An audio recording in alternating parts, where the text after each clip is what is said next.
Hello. How's everybody doing? Let's open up some Pico-8 music. Load to one. No, that's not right. One of these days I'll figure this out. Save. 230223. All right, good. Okay, first listen. I remember we're in like 20, like what's the meter? 29. So one of the things I'm listening out for is how does this drum feel like? Does it feel even? Does it feel predictable? Does it feel like I'm walking with a limp? And if so, is that limp comfortable? That's just off the top of my head. Let's see what happens here.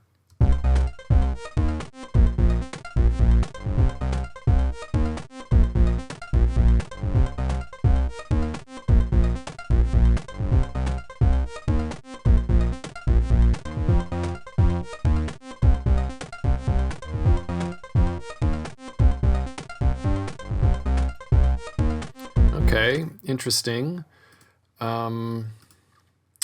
I think it works. I'm not too upset with the groove. I'm thinking of maybe kind of taking advantage of the ambiguity of it. So so for example, like what does it sound like with just the bass? Whoops.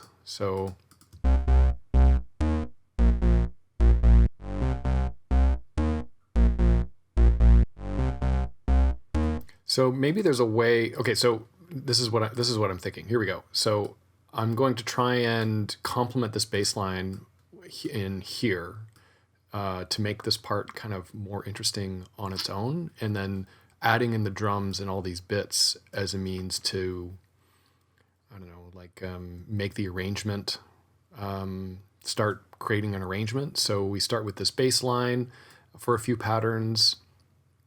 And then the drums and the bits come in, and then later on the melody comes in. That might be just kind of a general structure. And I think I am going to make this a 3-channel tune.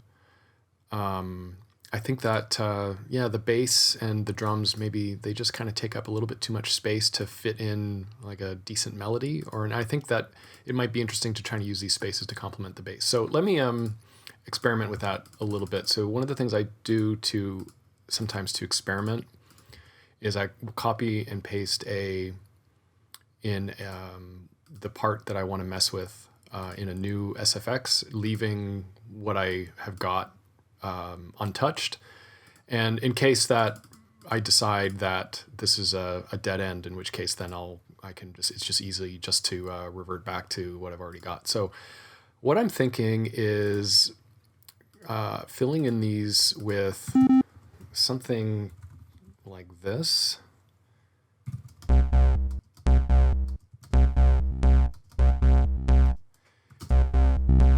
You know, just like little, I don't know what you would call them, just like little fillers, like rhythmic fillers.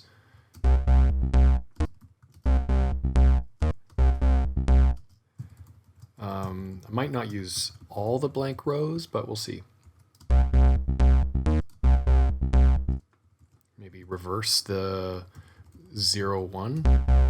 So the reason this turns into a rhythmic thing, or kind of you bring attention to the rhythm, is because the contrast between these two rows, the 0 and the 1. If I just had it as 2 zeros, that's cool, but this will bring a little bit more of an accent to this row because I'm using instrument 1, which has more high frequencies, so our ears will be drawn to it. It's also slightly higher volume. I could also maybe move one up the octave. Or, I don't know, it's a little bit too much. Or that's going to compete with the kick drum. So I don't think I want that. What about fade in? No, I don't like that. I think I like, or maybe no effect. It's okay. Let's just stick with this. And then we can either follow the main bass path, main bass notes, like this, so making them D sharp.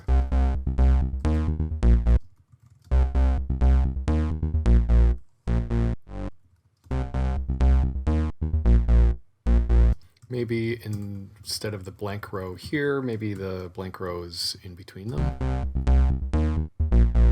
That's cool. Notice now, I think I know that this is the right pathway, because once I get to this half of the SFX where the rows aren't being filled in, I kind of miss this part. I'm just like, oh, where did that go? All of a sudden it feels kind of empty here. So I think, I think this is a good thing.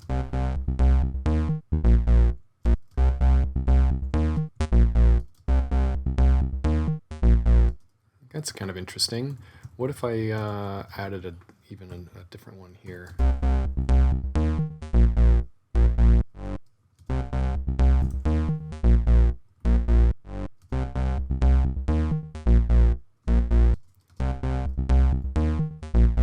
What if I also move down to C? It's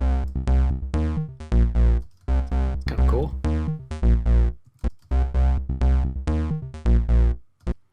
Yeah, okay, let's keep that. And same idea. Let's fill this with A sharps.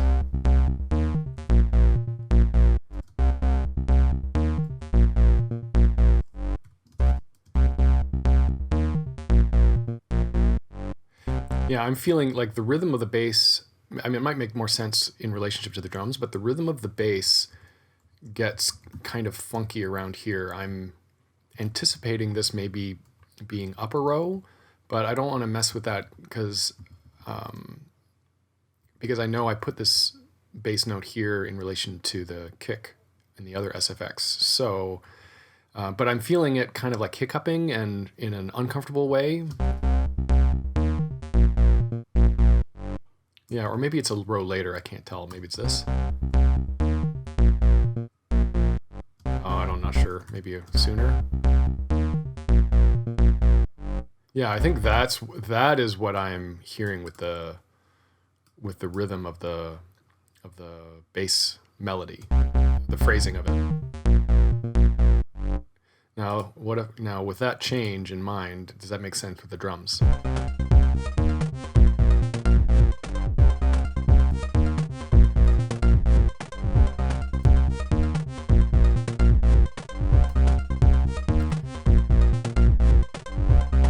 I mean, it might make more sense just to have it as 28. What happens if I do that?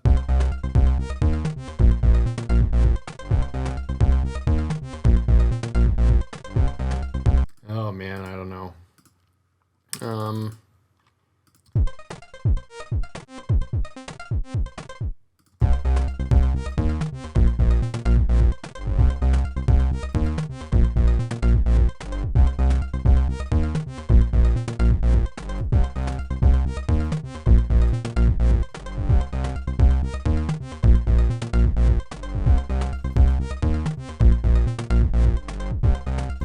Yeah, it just all feels a little bit, I don't know, lopsided.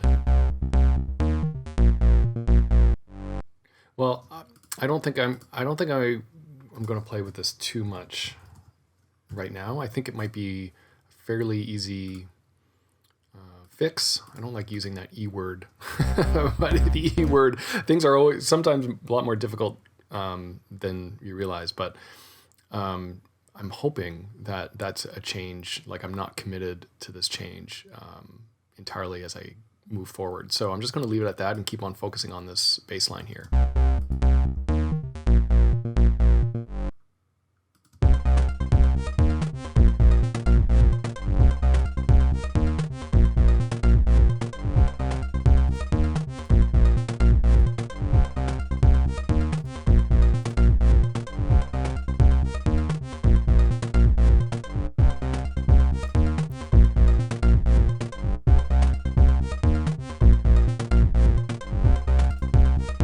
Okay, I think I'm just going to make a decision and just stick with the 29. I think I've been struggling with it. I was struggling with that last tutorial as well, but so let's just stick with it. So now what I'm going to do is I really do like this. If I change this.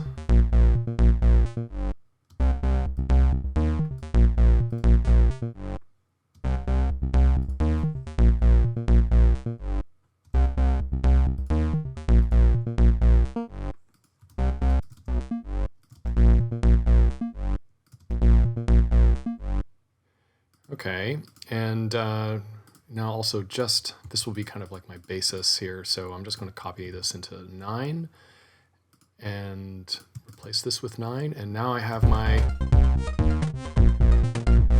kind of my foundation, it's kind of like my rhythmic foundation here with 8 and 9, and then what I can do is use that as an intro.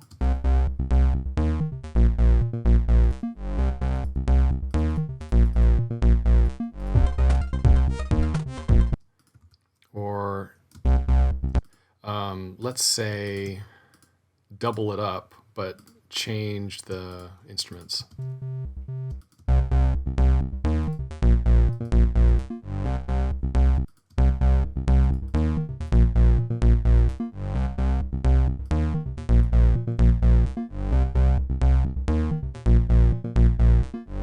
So that's just like a simple layering thing. It's where I took the main SFX that is kind of constituting the bass line, and I copied it all into another SFX, and using SFX 13 as kind of like a layer to the original, I just changed the instrument and changed the volume. Everything else is the same.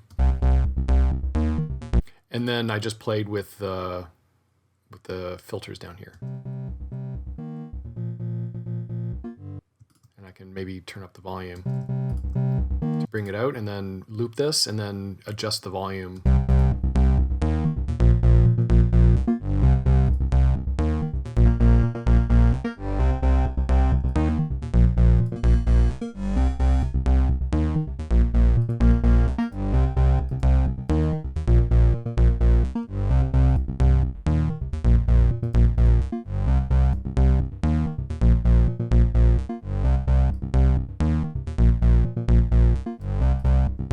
Yeah, and then we'll do that twice, and then maybe what we'll do is, let's move this over here. Rather than everything coming in, boom, right off the top. So, because what's going to happen is 01 is going to go into 02, and then the entrance of all of the percussion and the bits is just going to be maybe a little bit too much. So what I'm going to do is I'm going to copy this here, and I'm going to get rid of the bits. So all the 2s. All those 2s as well. All 2s.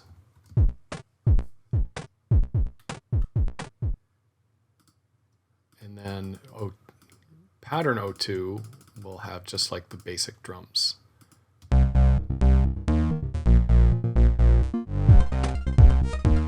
Oops, what's going on? I need 13 in here.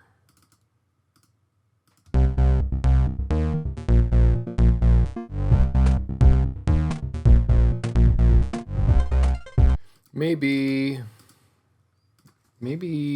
no kick.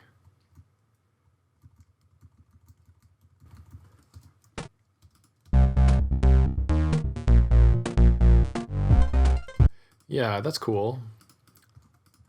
So we'll do that twice with the snare, and then hopefully that gives kind of enough prep to then introduce the kick and the bits. So let's listen to that from the beginning.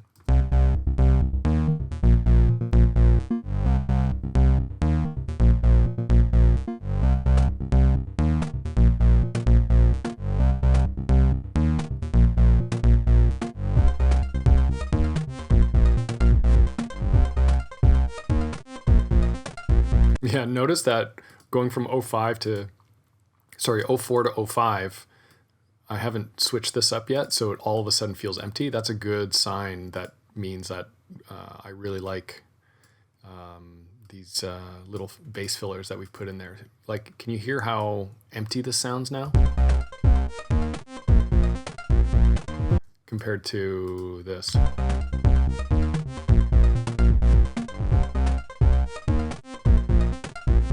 Yeah. So I think that was a good decision, because now I miss it. Now, what would happen if what I'm going to do, instead of having this length 29, I'm going to loop this.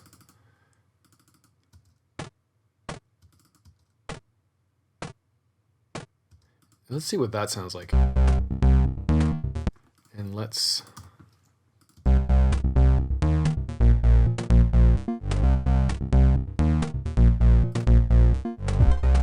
Yeah, I'm just trying to get another feel of this backbeat here, just to kind of like see if I can approach the groove from a different perspective. I'm still struggling, like I'm still trying to reconcile this kind of lopsided groove and just trying to, like, I don't know, approach it from a different perspective, I guess.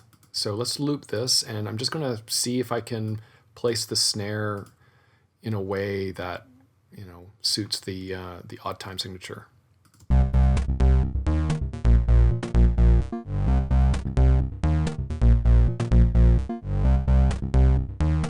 So it all sounds good. Like, this all sounds good because I think the phrasing of the bass is kind of going pretty symmetrical with the 16 rows. It just starts to feel a little lopsided around here.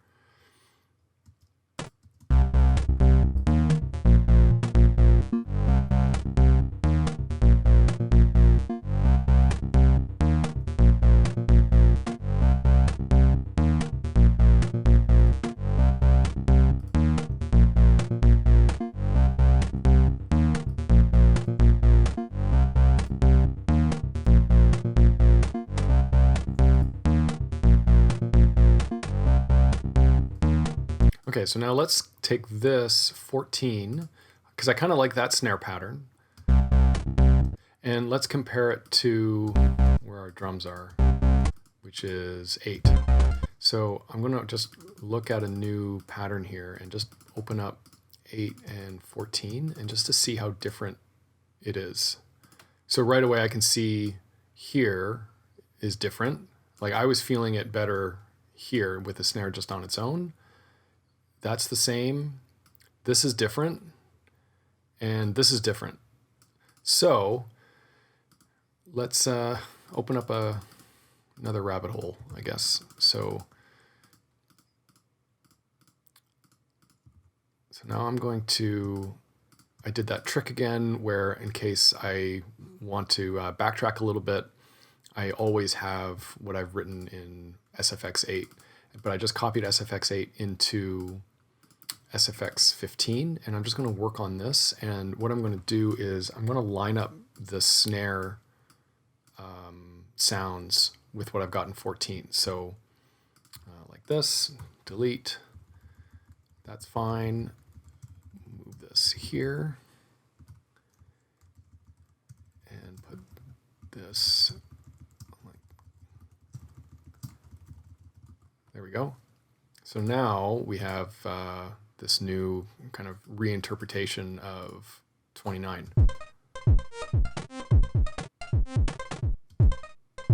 Okay, for some reason this isn't sounding, probably because, yeah, it's on C1.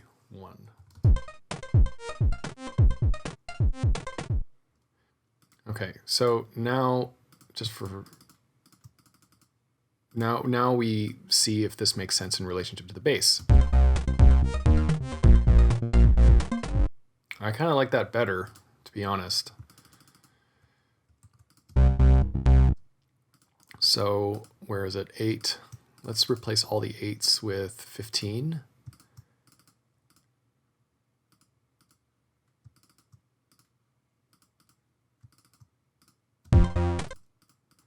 And let's now look at 15 and see about replacing these empty rows with more bits.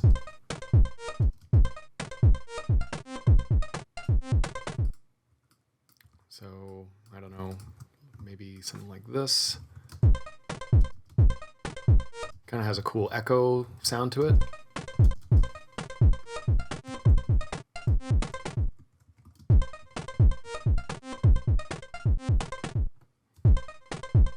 Okay, now that we filled that out, now let's hear what it sounds like in relationship to the bass.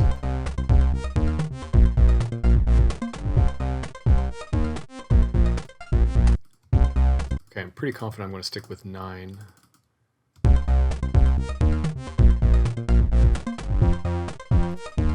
Oh yeah, right, but we had something, a lead in this one. So I'm going to put that into, actually, what do I do here? I'm going to take 9 and copy it into 12, and then change this to E flat. Oops. Okay, and then that's the lead into the next section.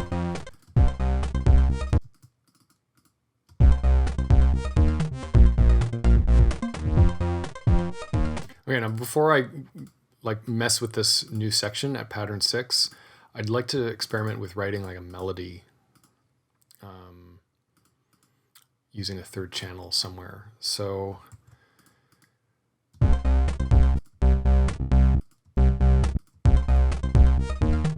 okay, so I want, that's good for, actually I gotta reset, get my perspective. Sometimes it's hard to get your bearings as far as what the arrangement is like with this pattern interface up here. So I'm just going to listen to it from the beginning and then work on a melody.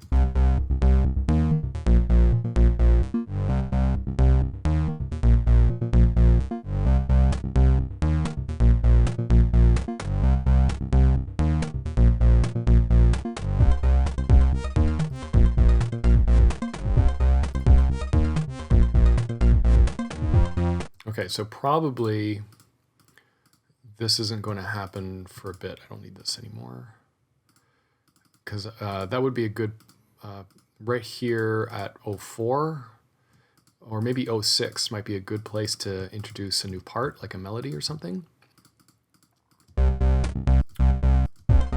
So we want to repeat this.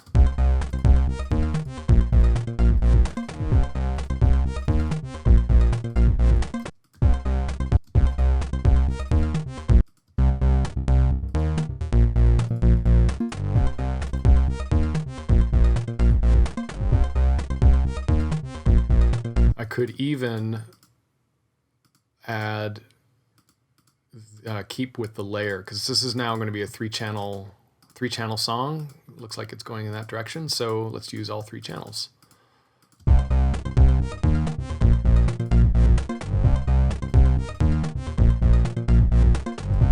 Okay, good. So now 06, there's definitely going to be a melody here, so let's copy this in, get rid of pattern 13. That's where the melody is going to go. Yeah, what am I doing for time? Okay, so yeah, let's mess around with the melody. Do I need, am I using 15? Yes, am I, no, 8, I'm not using anymore. Okay, so let's write the melody in 8. And I want to use like those more harsh instruments, like 2 and 4. What's the bass using? Okay, let's use 4. Doesn't look like I'm using 4 yet. And just for fun, or for even actually, it's for fun, but it's also for workflow. Let's use instrument 3 as our melody to start on instrument 4, and that way if we want to do some sound design, it's really easy to do that. So instrument 4, around here. Oh, sorry, instrument 3. Okay, and let's do that trick where we're kind of in the key of C minor. So we can do that trick where we hold down Command on Mac, and I think it's Control on other operating systems, and that snaps to a C minor pentatonic scale. And yeah, and we'll see if we can design a melody like that. So it usually starts with being very busy, way too much, and then we'll just kind of like approach it subtractively, kind of all around in the same area.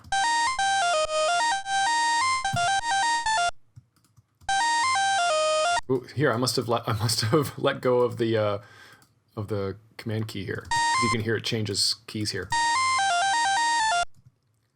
Let's leave it.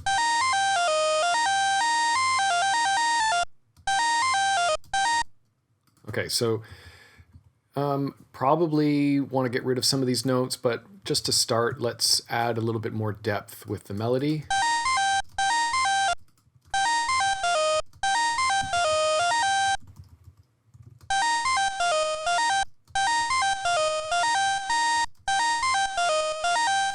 Let's make this an empty space. So this is kind of like, you know, our first phrase. This is the question that I'm asking, and then this is going to be the follow-up.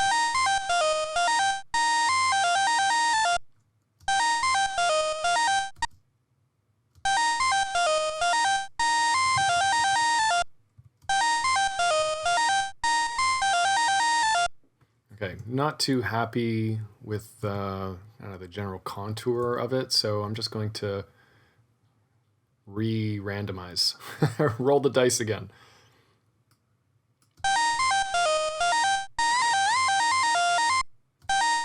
Oh, I like those slides. Those are cool.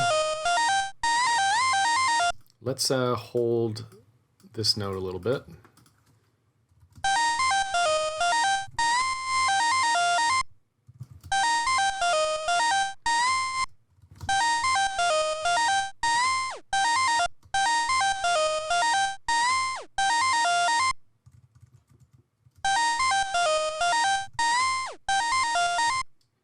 Let's kind of make this more downwards.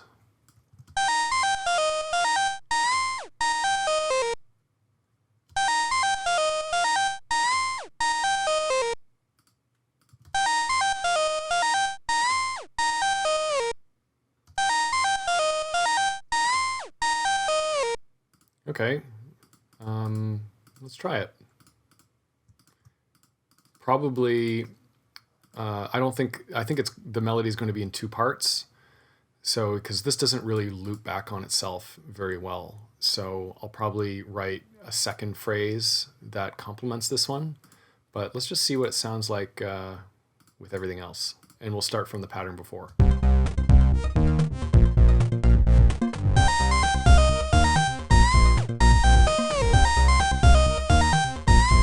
Okay, so right away, it's a little bit too much in the forefront, and that's easy to fix now because I've made it a custom instrument, so it's just a matter of changing the volume here.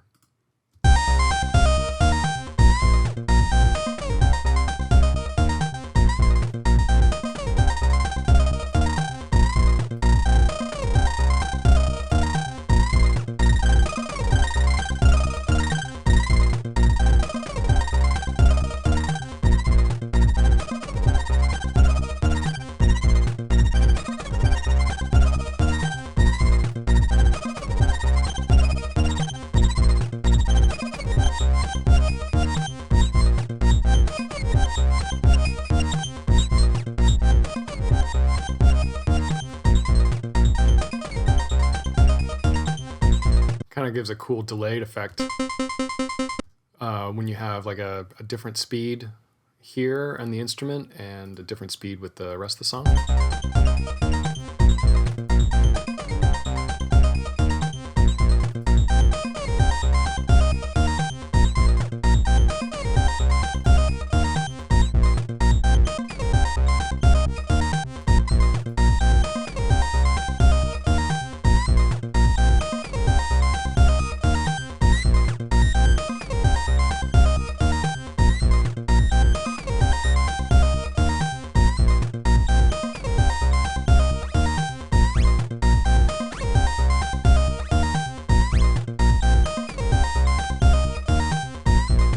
So I think what I'm just trying to put words to some of my thought process here.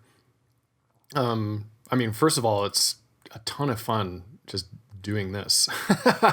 There's just so many like variations that are like kind of cool and interesting, and it's just so easy to make a change here and immediately get that feedback and evaluate it, and then make another change and all that stuff, and kind of dig into this rabbit hole, that rabbit hole.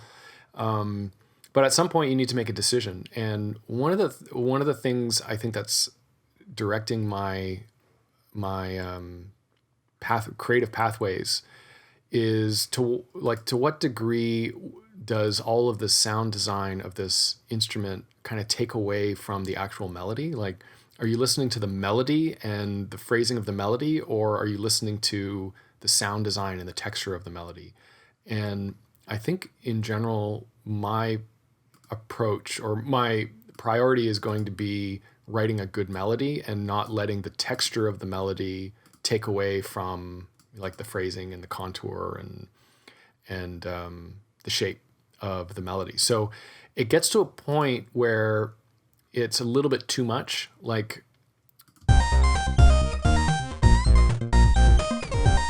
this is right on the edge, I think, because like it's definitely, you can hear the it go up the 2 octaves here and creates that cool delayed effect. But the main part of the instrument is these 2 rows. That's the main instrument, and that's still kind of preserved. It's when I start getting into like changing this and getting a little bit too adventurous with this middle row that it starts to become a little distracting. So let's see if I can like really find that point where I find it's getting a little too distracting.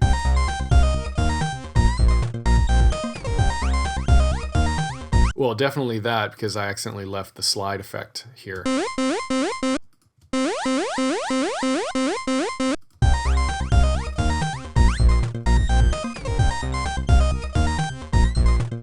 That's also on the edge and probably too much on the other side, because one, it's up the octave. So the first row is a little bit, or the second row is kind of contrasting the first row a little bit too much with the effect, with the different volume and the different octaves. So I'm just going to hone that in a little bit.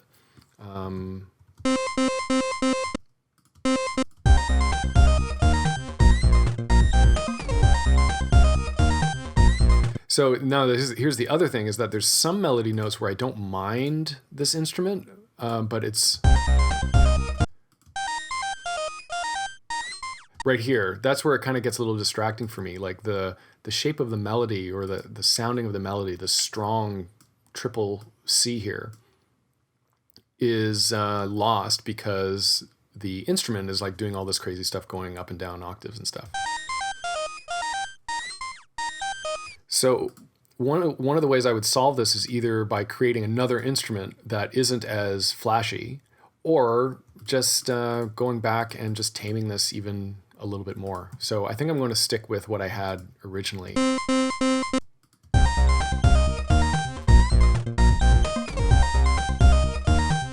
And now what I might do is that little blip, that little ding that you're hearing at the end of the instrument, it's very subtle right now. So what I might play with is like bringing that a little bit out into the forefront by increasing the volume.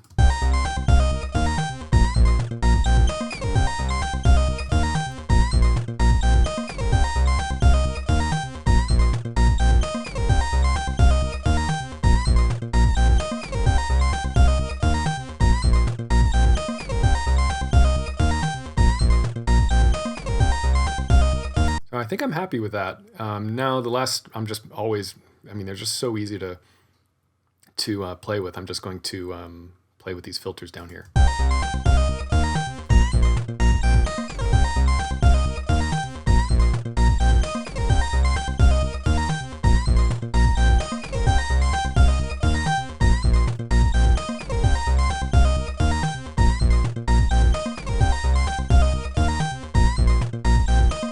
Yeah, I really like this detune right here. I found that once I switched that on, then the volume was lost a little bit. So I'm going to increase the volume of this with this detune filter on.